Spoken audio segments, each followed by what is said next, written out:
Okay, the link up here will be in the description, as normal. Okay, this is a kind of sad story. It's celebrity based.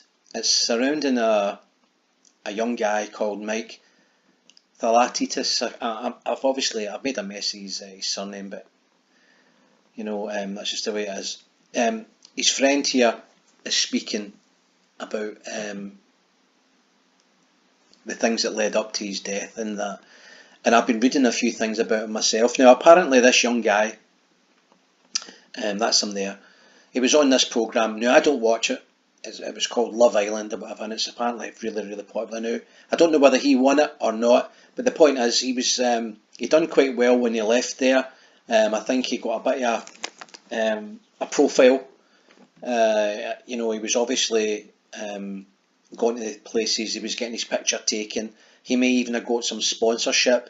And for a while there, he was doing okay. But here's the problem, right? Like, say it's Channel 4, I'm not sure if it's on Channel 4. Channel 4 isn't necessarily the company that produced this. You see, there's independent production companies, and they're set up, and they come up with these ideas. They then finance it, they do all the interviewing, and etc, etc, etc, package it all together and sell it to Channel 4. Channel 4 then puts it out onto the mainstream and everybody watches it, and that's how people get their fame. But there's so many people go through these shows that it's very, very difficult for the powers that be to make sure that they're cared for. I mean, they certainly do have a duty of care to them, and I'm sure they try their best. But after what's happened here, I think they really need to take a wee look at themselves and come up with a plan. Now, it's one thing to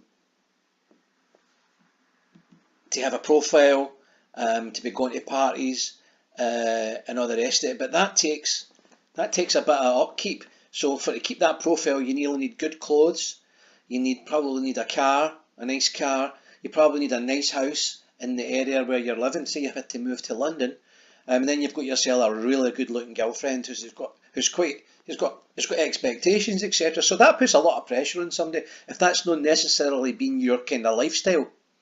Alright? And if you don't get the contracts, if the sponsors drop off because there's another season happened, isn't there? There's somebody else maybe coming through. If you don't have a particular skill, if you've not maybe been made a TV presenter, because everybody can't be a TV presenter. Some guys are lucky, they just fall into that job. But if you're really just known because you're a good looking guy, then there's a lot of good looking guys, and suddenly what happens is the electricity bill comes in, the car bill comes in, the mortgage needs paid, and there's no money for it. So what you get is a spiraling out of control debt situation. Now, say your girlfriend leaves you or whatever, these things all hit people, The production company's no phoning, you're not getting any pictures taken, somebody else is getting it. And if you're no strong-willed enough, then you might fall. And I think this is what's happened to this guy. And he apparently was a gentleman, a really, really nice guy. And this is the kind of person that's vulnerable for that. When I was a wee boy, my father, driving about town or whatever, would be driving and he would see a guy that was sweeping the street or whatever, and he would say to me, "Do you see that man over there?" And I'd say, "The guy sweeping the street, Dad." And he'd say, "Yeah." He says, "See that man? That man sees everybody with fancy cars. That man sees people with good suits and better jobs than him.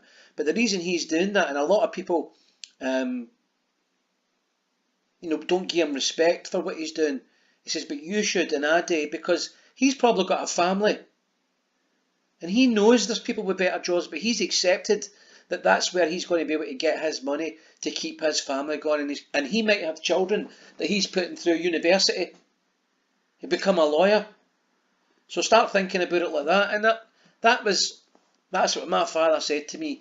And so I've always had this thing in my life that it doesn't matter. It can be hard. It can be a hard come down. Say you've lost a job, to start again. Start at the bottom and try and work your way up again. A lot of people don't have the mental strength, especially today with social media, with all the pressures on young people. So I think the production company need to make sure they've got projects, they've got courses available for these people. That guy should have been able to go to college. That guy should have been able to go to uni. He should have been able to find a way out, right? Accept where he was and find a way out and start again and come back as a lawyer, whatever. He could have did anything, that guy. Now, it doesn't matter if you have to go and work in Tesco's, Asda, or whoever. It doesn't matter. That's his pal, and his pal apparently has been saying some nice things about the guy. And I hope that's obviously what's happened to his friend Mike, is going to, make him think and value what he's got. So anyway, listen, Mike, it's a shame what happened to you, and I feel sorry for yourself and for your family. It must be devastating to lose a son, especially a young guy who's got everything left to live for. So anyway, look folks, that's just over 6 minutes. So listen, if you like the content, remember smash that like button and maybe subscribe if you feel like it. Okay, peace out.